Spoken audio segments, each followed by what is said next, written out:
sobre a boa governação em Angola. Portanto, justifica aqui a situação embaraçosa que João Lourenço encontrou.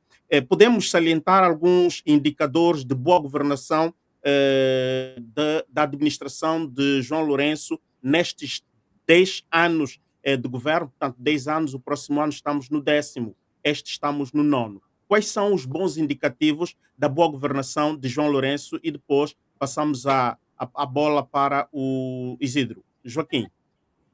Olha, há uma instituição que mede a corrupção percebida a nível global. Ela faz esse rastreio em 180 países, incluindo Angola. E nos últimos 10 anos houve uma melhoria na corrupção percebida que duplicou a nossa posição.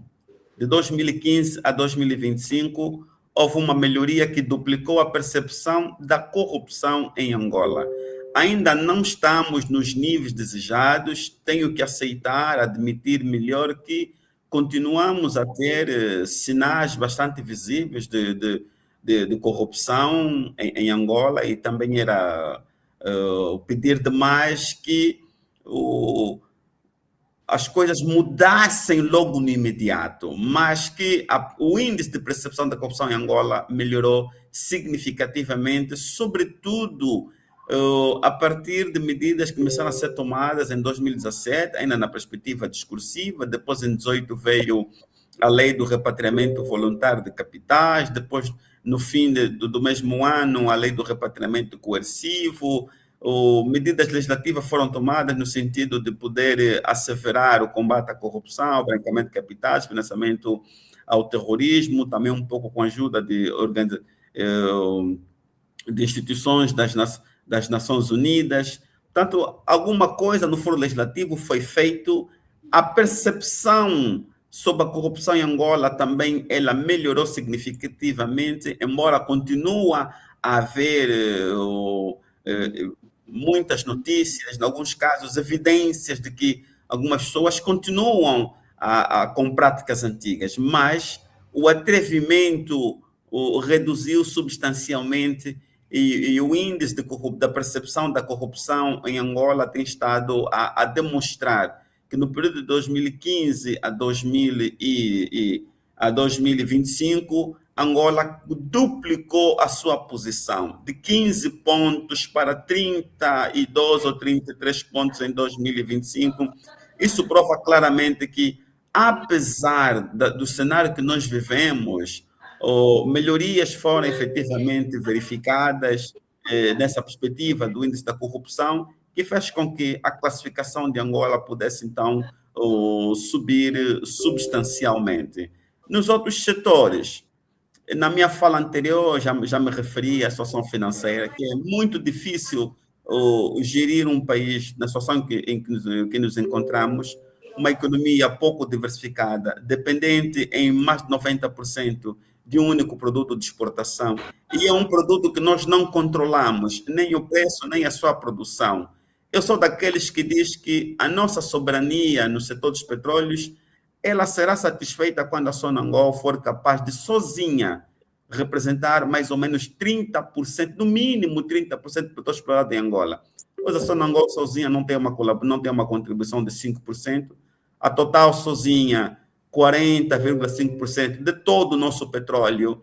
O petróleo é nosso, mas a prosperidade não é nossa, porque nós não temos tecnologias, não investimos muito no conhecimento, temos uma relação com a ciência que tem que melhorar, não é a relação mais aconselhável para um país que quer se desenvolver. Portanto, a nossa situação ainda continua sendo de uma economia de enclave, uma economia muito voltada para a exportação, que a felicidade e o bem-estar proporcionado pela sua riqueza é sentido apenas na metrópole. Continuamos com o mesmo modelo econômico colonial, porque era assim que o colono tratava-nos. Aqui só servia para sair café e outras coisas, e nós estamos a dar sequência do mesmo modelo. Eu penso que temos que evoluir, nos libertarmos mentalmente, precisamos de uma pequena revolução de pensamento para podermos mudar a nossa perspectiva econômica. Eu não concordo com essa economia de enclave, e sempre que ouvimos alguém falar da nossa economia, está sempre a falar em exportar matéria-prima, exportar matéria-prima. Quando é que vamos falar em processar aqui as nossas matérias-primas? E isso provavelmente vai implicar uma mudança na visão geopolítica, na perspectiva da atração de investimento estrangeiro direto. Fomos muitas vezes ao Ocidente, mas, no entanto, os investimentos em Angola estão a vir da Ásia. Então, eu penso que esse pequeno aprendizado vai ter que nos ensinar que, da próxima vez que tivermos que formular uma agenda de diplomacia econômica e bater a porta daqueles países que efetivamente responderam e que, ao seu jeito, com todos os defeitos que lhes possam ser apontados, estão a fazer alguma coisa em Angola. Isidro? Olha só, eu não sei, epá, mas eu tenho muita dificuldade em falar. Se for para falar de pontos positivos na governação angolana, a gente sabe que o MPLA é um partido de muita propaganda. Nós já vimos o MPLA receber prêmios de combate à fome. A MPLA acaba com a fome em Angola, MPLA acaba com a malária em Angola, MPLA acaba com a corrupção em Angola. Já vimos muitas premiações porque o MPLA gosta de comprar homenagens, premiações e etc. Portanto, essa questão da percepção sobre a corrupção, eu não acho que é algo que deve ser observado na visão do estrangeiro. Eu costumo olhar essa questão no impacto que tem dentro da sociedade angolana. E eu acho que o governo do João Lourenço é dos governos mais corruptos do mundo. É um governo extremamente corrupto, porque eu acho que é um governo que rouba tudo e quando se trabalha com contratações simplificadas, ajustes de direitos, como é o caso daquilo que o João Lourenço vem fazendo com a riqueza da Angola, isso basicamente faz com que determinados indivíduos acumulem muito dinheiro e torna a economia muito encravada. E basicamente também, se for para falarmos a sério, nós não temos uma economia em Angola, porque as economias integrativas, elas não são propriamente economias, ok? Nós temos um espaço de extrativismo, e o Joaquim falou muito bem quando falou da relação da metrópole com as sanzalas e os subúrbios, esse relacionamento de extrativismo que os colonizadores tinham com Angola e os angolanos, é basicamente esse modelo de gestão e administração da coisa pública que foi capturado pelo MPLA e mantém o mesmo operacional. Agora, que eu já ouvi muita coisa do MPLA que acabou com a malária e o povo continua a morrer de malária, isso para mim não é importante. E hoje essas instituições de lisura sobre fenômenos como a corrupção já não me dizem nada, porque com o tempo saímos da ingenuidade e descobrimos que esses títulos podem ser comprados e essas organizações também são potencialmente corruptas e fazem muitos lobbies com determinados países. E se vocês olharem para o João Lourenço é um indivíduo muito vaidoso, mas ele é vaidoso no sentido negativo. Ele é vaidoso de que para ele mais vale a pena comprar um prêmio do que trabalhar para concretizar alguma coisa.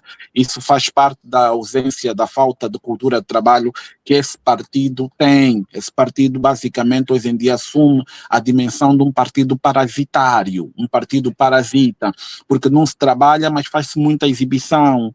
Nós não podemos aceitar que um presidente não consiga mais ou menos entender a relação que há entre o consumismo e a própria economia. O consumismo é muito perigoso e nós vermos um presidente que se exibe com marcas de grife e etc., isso devia nos deixar todos indignados. Por quê? Primeiro é que isso mostra que nós nunca vamos ter uma economia, porque as pessoas que se encontram na cabeça do país são extremamente consumistas e esse espírito do consumismo, ele só encontra eco no meio de indivíduos que não reconhecem a lógica econômica da produção, de compreender que a diversificação da economia é extremamente importante e que o presidente precisa de projetar uma imagem de responsabilidade. Ver um presidente que constantemente se faz acompanhar de marcas de grife e etc., e o país na condição econômica que se encontra, é um aviso muito sério de que o presidente ou é extremamente corrupto ou é extremamente ignorante e é um paraquedista dentro da administração pública. porque não se consegue compreender como é que o indivíduo que está com o país da forma que está, que cedo ou tarde vai falar que o país está sem dinheiro para a educação, está sem dinheiro para infraestruturas básicas, estratégicas para o desenvolvimento do próprio país, consegue gastar dinheiro para além de gastar com grifos, né? Com que isso, isso é demais, as pessoas não conseguem compreender de onde é que sai a indignação das pessoas mais atentas, ok? Mas é para dizer o quê? Que nós precisamos ser factuais. O MPLA falhou completamente, mas ninguém tem falhado mais que o presidente do MPLA, João Lourenço. Isso é uma realidade. Vai gastar 20 milhões para fazer manutenção nos jatos privados da presidência. Vai gastar 3 milhões e tal com carros para os magistrados para garantir a captura do poder judicial. Um país nessas condições, nós queremos falar o quê? Daqui a pouco vai comprar casas para os magistrados e etc. É para um senhor que alimenta a corrupção, nós queremos acreditar que ele combateu a corrupção. Um senhor que vive das justos direitos e etc. Nós queremos também acreditar que combateu a corrupção. Não, nós precisamos de ser um bocadinho sérios se nós queremos um país de verdade. Nós precisamos de ter coragem de falar a verdade, nem que isso nos custe a vida. Porque isso já não se trata de nós. Trata-se dos nossos filhos, trata-se das outras gerações. Nós precisamos de ter coragem. Precisamos de falar a verdade. E o MPLA de João Lourenço é uma tragédia ambulante. O MPLA de João Lourenço, intensificou a fome, a pobreza, o descaso, o abandono social de milhares de angolanos. Inclusive, agora nós estamos a assistir aqui uma narrativa que está a ser criada sobre a questão de determinadas figuras públicas que saem a atacar a juventude, a dizer que os jovens angolanos não gostam de trabalhar. O porquê que isso está a acontecer? Há uma coordenação, ok? Entre a comunicação social e o gabinete de ação psicológica, se calhar, que estão a fazer esse trabalho. Por quê? Porque o presidente do MPLA não conseguiu nem dar os 500 mil empregos que ele falou. Falou em 500 mil empregos e como não conseguiu atingir essa cifra, está no fim do seu mandato, quer transferir essa responsabilidade para a juventude. O jovem que sai de Angola, que migra para Portugal, ok? Ele vai à procura de trabalho. E a maioria, eu conheço muitos jovens que estão em Portugal que estão a trabalhar. Trabalham com geriatria, trabalham com limpeza, trabalham com empregos que em Angola são considerados precários, mas que na Europa conseguem lhe dar uma vida minimamente decente. É preciso nós olharmos e termos a coragem de dizer que o senhor presidente do MPLA falhou completamente, falhou redondamente, e nós ainda vamos ter coragem de falar corretamente, porque o angolano só fala quando aquele senhor já não estiver no poder. Toda a gente vai poder falar o que é que pensa realmente sobre esse senhor. Eu sei que todo angolano tem uma imagem negativa, tem uma opinião negativa sobre o presidente do MPLA, João Lourenço, porque esse senhor esbanja o dinheiro público e não tem sentido de prioridade. Não tem sentido de prioridade. 30 milhões que vão para a luta contra o HIV-Sida, nessas instituições onde as estatísticas são feitas por cima do joelho para legitimar a roubalheira do dinheiro público, ok? São essas coisas que magoam profundamente o angolano. E eu costumo dizer, nós precisamos de ter coragem de falar, nem que isso nos custe a vida, nem que nós tenhamos de morrer por isso, porque há gerações que dependem de nós para existir. Nós estamos a assistir o MPLA a fazer uma migração de partido político para a corporação política, a vender ativos estratégicos do Estado, ok? A vender empresas estratégicas do Estado para concentrar o poder da economia angolana na mão do MPLA. E amanhã, quando o MPLA sair do poder, porque ele está-se a preparar para fazer isso, poder controlar o país por via do controle da economia. Porque uma nação é potencialmente a sua economia. Sem uma economia, não existe um país propriamente. E o MPLA está-se a preparar para isso, estão a comprar os bancos, vão vender a Sonangol, vão vender a TAG, vão vender a Indiama, vão vender tudo o que é projeto, vai ser vendido, toda essa infraestrutura que foi conseguida durante muito tempo, que representa ativos estratégicos para o próprio Estado, vai ser tudo vendido e vai tudo parar nas mãos do MPLA. É assim que nós vamos ter um grupo de indivíduos que vai fazer o milagre que o apartheid fez na África do Sul, que saiu da esfera política e está na esfera econômica e controla a vida política do país por via do controle efetivo da economia. É assim que o MPLA quer acabar. O mesmo aconteceu na Rússia, na época de Boris Yeltsin, também fez o mesmo trabalho de vender os ativos estratégicos do Estado russo para várias corporações ocidentais, mas quando Putin chegou no poder, desfez aquilo tudo e hoje tem-se a Rússia como está. Mas daqui com o MPLA será diferente e toda a gente sabe. Eles querem agora controlar o país, porque o problema do MPLA não é dinheiro, o problema do MPLA é poder. Nós precisamos de entender a lógica do MPLA, porque dinheiro, encontra-se dinheiro lá dentro dos contentores nas fazendas, encontram-se contentores de dinheiro que muita gente já testemunhou, já viu como é que essa gente esconde dinheiro até apodrecer e etc, ok? Mas, no entanto, nós estamos a falar justamente disso. O problema do MPLA é poder. O problema do MPLA é aquela sensação de que eu mando aqui, quem é que manda aqui, quem é que mija grosso. Essa aqui é a ideia do MPLA. Portanto, manter o poder para o MPLA é mais interessante do que tudo que a gente pode imaginar, tudo que nos passa pela cabeça. Ok? E agora, eu não vejo porque que eu vou dizer, tipo, eu acho que nós tivemos nós perdemos 10 anos. Nós vamos perder 10 anos. Com João Lourenço perdeu-se 10 anos. Nós vimos obras que foram sobrefaturadas.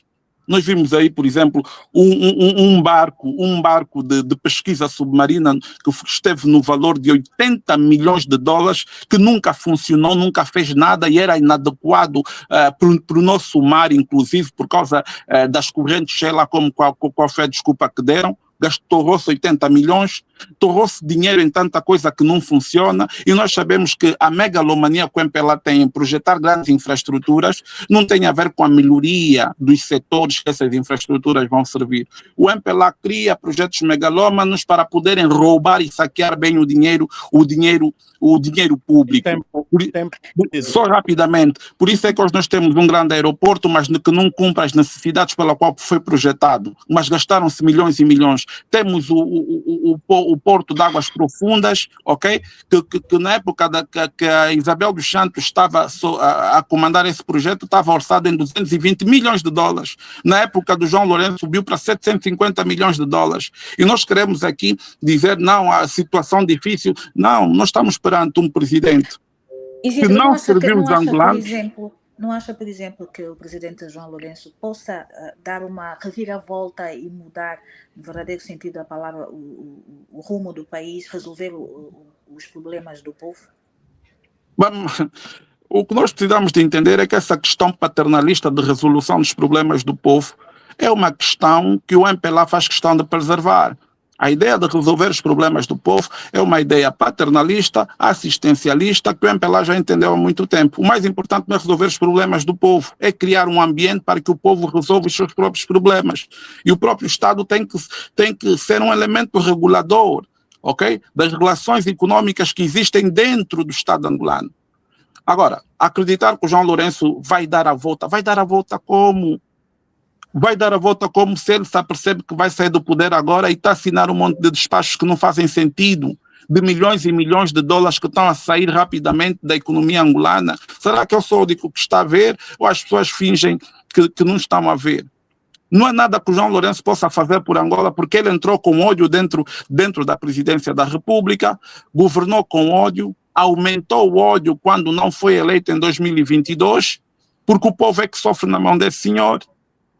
E esse senhor não tem nada, desculpem lá que diga isso, mas o João Lourenço não tem nada que dá para lhe ver como um estadista. É arrogante, não sabe falar em condições, fala muito mal, discursa muito mal, ataca constantemente a juventude do seu país, é vaidoso, é irresponsável e é imaturo. Hein? O que é que o João Lourenço fez além de transformar Angola? Nós vimos que quando o Biden veio para Angola, os angolanos foram obrigados a ficar dentro de casa, as ruas foram lavadas da mesma forma que fazem com ele quando vai para as províncias, quando vai para Lubango, lavam as ruas porque ele vai aparecer e depois a miséria continua. É o mesmo traço cultural que ele aplicou com a vinda do Biden aqui. A Comissão da União Europeia esteve aqui para aquela conferência e etc. Esconderam os angolanos dentro de casa. O que é que esse senhor fez por Angola e por os angolanos? Além de abrir as portas para a influência estrangeira vir dominar, e nós precisamos de entender que as guerras na Ucrânia é que criaram esse fluxo que a gente sente de relações que querem se acender com a União Europeia, é justamente por causa da situação na Ucrânia e essas guerras que estão a acontecer pelo mundo. O João Lourenço, o que é que ele faz? Apenas funciona como um bom cipaio que abre as portas de Angola para o estrangeiro vir tirar vantagem e o povo continuar na miséria enquanto ele compra mais um sapato da Loropiana. Ok, vamos dar a palavra a Joaquim. Joaquim, tem réplica a fazer a tudo quanto... Joaquim Jaime, tem réplica a tudo quanto está a dizer o Isidro? Pronto, olha, o posicionamento do Isidro não me surpreende, o Isidro sempre foi assim. Eu conheço a forma dele de pensar e em princípio, são as opiniões dele, o ponto de vista do Isidro. Ele pode ter os seus motivos, tem a sua legitimidade, tem a sua liberdade para poder tirar da alma aquilo que sente, decide então exteriorizar e partilhar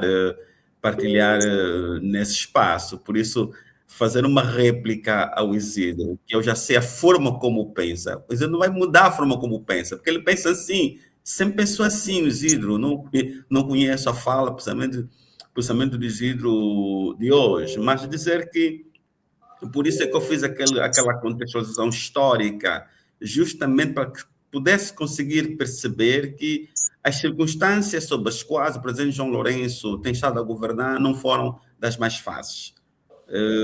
Podemos até fazer uma crítica aqui, outra crítica ali, opções que podiam ter sido melhores, ou determinadas decisões que podiam ter sido repensadas, mas no cômputo geral as circunstâncias sob as quais assumiu o poder não foram as mais simpáticas do ponto de vista do contexto financeiro, econômico do país. Teve que tomar decisões muito corajosas, teve que tomar decisões duras, mas desde 2000... Mas que decisões corajosas foram essas? Só para nós percebermos. Por exemplo, a decisão de ter que desvalorizar a moeda nacional. Nós sabemos que a decisão tomada... Desvalorizou a moeda, mudou alguma coisa no país? Eu expliquei que a desvalorização da moeda nacional foi necessária para poder garantir a manutenção das reservas líquidas internacionais. Se nós tivéssemos mantido aquele câmbio de 17 mil kwanzas por 100 dólares que havia antes do presidente João Lourenço assumir o poder, eu estou em crer que a meio de 2018 o país teria declarado bancarrota e não teria dinheiro para importar, seja o que fosse. Então, para poder garantir a estabilidade das reservas líquidas internacionais, foi necessário desvalorizar a moeda.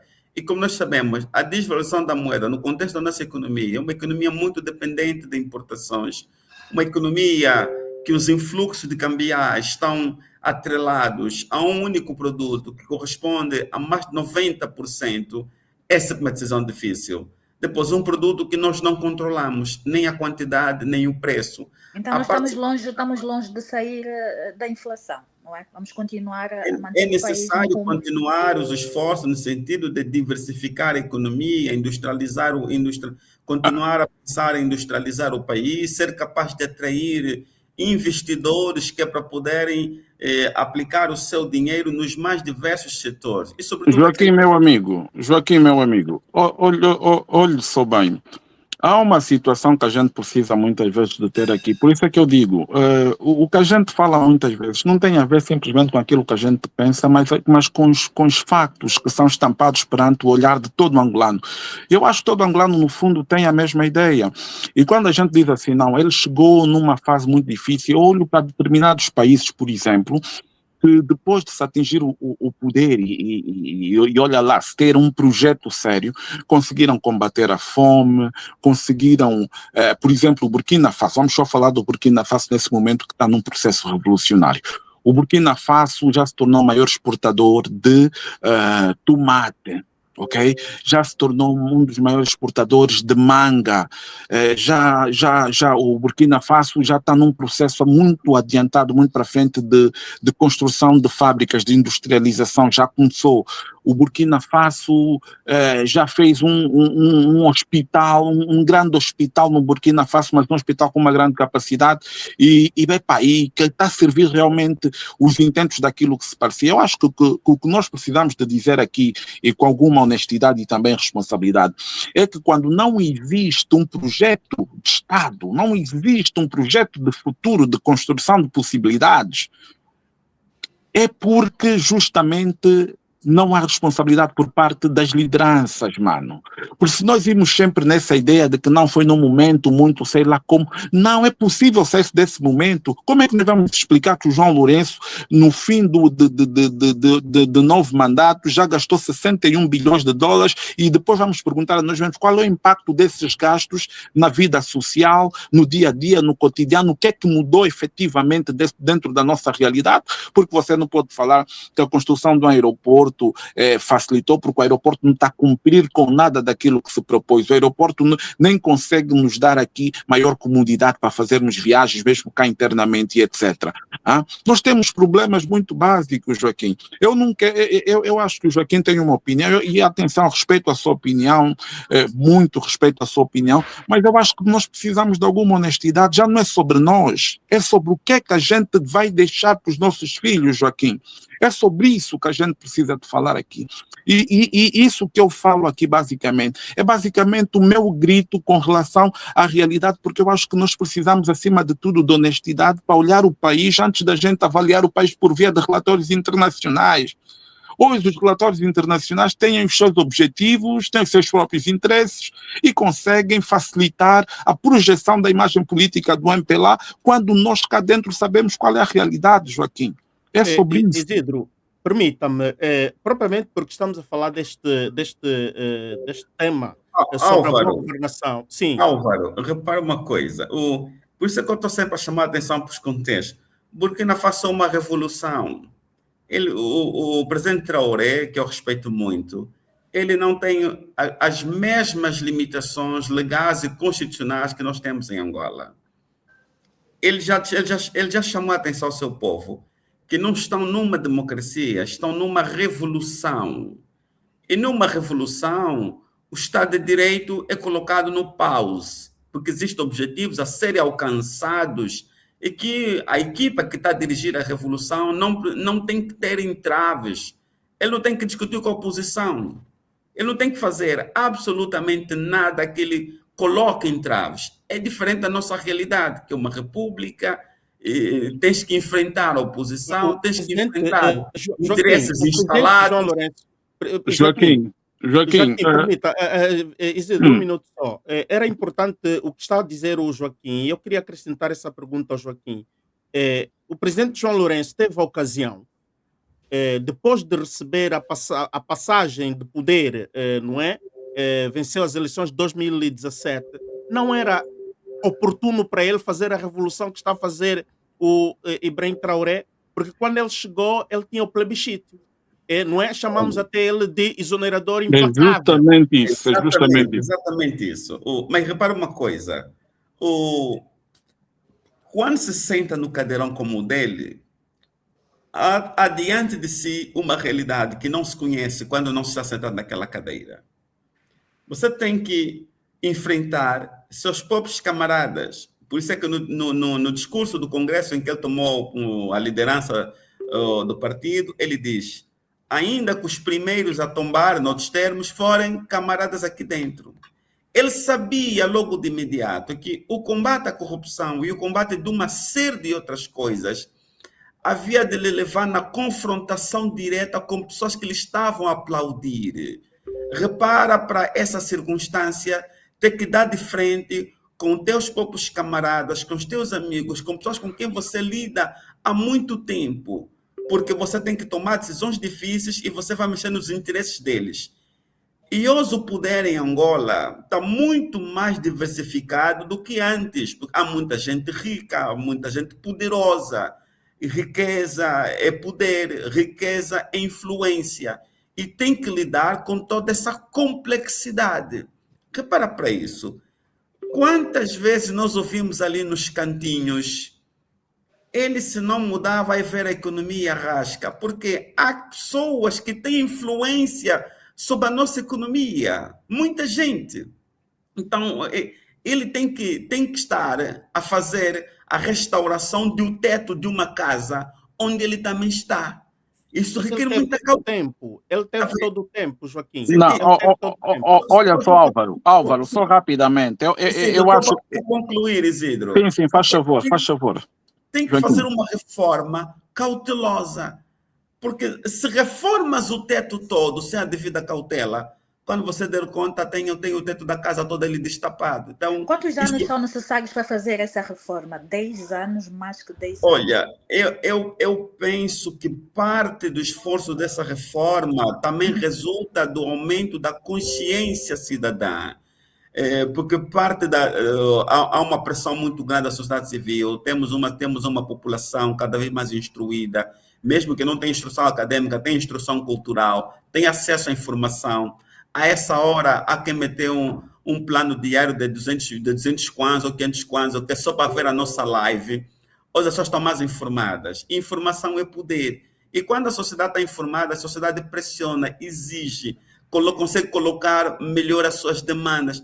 A capacidade de argumentação para confrontar o poder é maior. Então, eu penso que as mudanças, elas também ocorrem dentro do processo de evolução das próprias sociedades. E nós estamos numa situação em que não há volta a dar. Angola não será o mesmo país amanhã, depois, no próximo ano.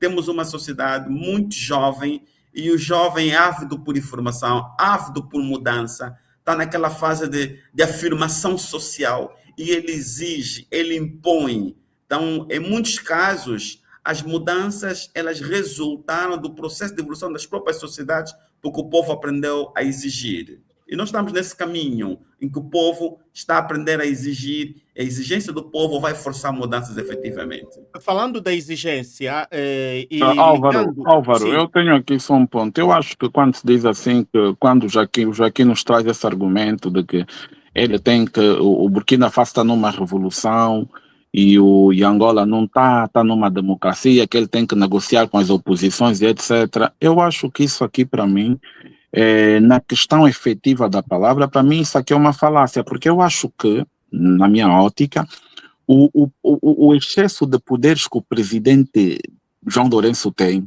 lhe torna um revolucionário nato, porque ele tem poderes de fazer o que ele quiser. Ele tem poderes, e nós sabemos que muitas vezes que o João Lourenço não negocia com a oposição. O João Lourenço passa por cima da oposição sempre que pode.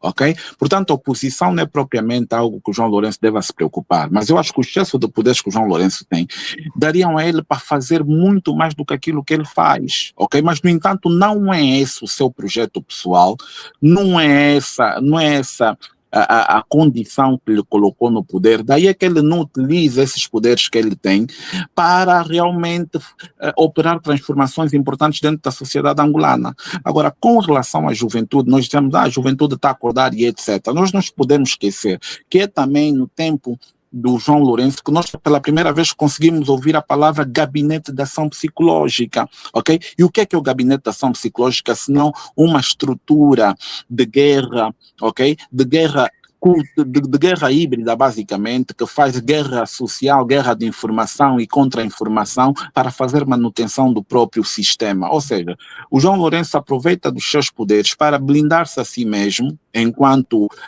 mais alto magistrado da nação, e cria departamentos que lhe auxiliam no processo de se manter no poder, porque o gabinete de ação psicológica, o que é que tem feito propriamente? Tem desvirtuado a sociedade angolana, porque o Gabinete de Ação Psicológica combina vários estratos da sociedade angolana, desde a comunicação social, como instituição e etc., para manipular a informação e etc. E essa problemática deles estarem nesse espaço tem sido vital para continuar a obstruir a consciência da própria sociedade. Isso para não falarmos que a educação em Angola, o fracasso da educação também é um programa político do MPLA, que vai levando muito tardiamente a população angolana a acordar, mesmo tendo acesso à informação à internet, quando também o MPLA consegue fazer controle dos próprios serviços de internet e muitas vezes subir e descer quando quando acha que deve fazer isso. Portanto, eu devo dizer que se for para esperarmos que as mudanças aconteçam naturalmente, as coisas não vão acontecer como a gente quer, porque o MPLA não está estático. O MPLA tem feito várias mudanças aqui até agora, e eu nesse momento falei da grande migração que o MPLA quer fazer para o controle efetivo da economia, para controle político, e é isso que a gente está assistindo aqui. O MPLA não está parado. A juventude tem começado a dar dar os seus passos, mas de forma muito lenta, mas não consegue acompanhar a velocidade do MPLA, ok? Que controla o Estado, controla instituições e que o seu programa político consegue ser mais eficaz do que propriamente o despertar da sociedade em si. Significa que a sociedade pode despertar em mais daqui a 20 anos, temos uma sociedade mais instruída, com maior capacidade de demanda, e até lá o MPLA já controla totalmente o país e a realidade social. Nós vamos passar para o nosso próximo subtema, mas eu gostaria que os nossos convidados falassem um bocadinho daquilo que foi a abertura do ano judicial e com a intervenção, a primeira do presidente do Tribunal Supremo e também da intervenção do Presidente da República, João Lourenço, sobre o estado da justiça em Angola. Acham, por exemplo, que teremos uma justiça diferenciada daqui para frente? Há uma nota que é preciso fazer. O gabinete da ação psicológica já não existe. Ele foi convertido num gabinete de análise e estudos estratégicos. Mas é a mesma coisa, Joaquim. De certa forma é a mesma coisa, apenas mudou o nome porque o nome era muito agressivo e remetia-nos logo a uma capa GB e etc. Essas estruturas de controle e engenharia social. Mudou o nome, mas as táticas continuam a ser as mesmas, Joaquim. Esse gabinete existiu durante todo o consulado, o presidente José dos Santos, sempre esteve aí. Por isso é que eu disse a primeira vez que a gente ouviu. A primeira vez que a gente ouviu. Sim, a grande diferença é que ele não era publicitado, mas sempre existia esse gabinete de ação psicológica. O contexto exigia momento de guerra e tinha suas próprias finalidades. No âmbito da guerra da informação e outras coisas mais, era necessário. Mas com o presidente João Lourenço, achou que era necessário não era necessário aquela estrutura com os objetivos que tinha e deu origem ao Gabinete de Análise e Estudos Estratégicos. Pode ter algumas das finalidades anteriores, mas é uma estrutura que já mudou de nome. Em relação Olha só, eu posso chamar fezes de sorvete, mas nem por isso as fezes se tornam sorvete. Continua a cheirar mal. Mas não houve só mudança de nomenclatura. Mas é o que você disse, houve mudança de nome, já mudou alguma coisa. Você está a dar... São fezes, mano. O cheiro continua aí, mano. Por mais que digam que é sorvete, né? A mudança de nome também mudou seus objetivos. Nunca. É uma estrutura de assistência ao Presidente da República.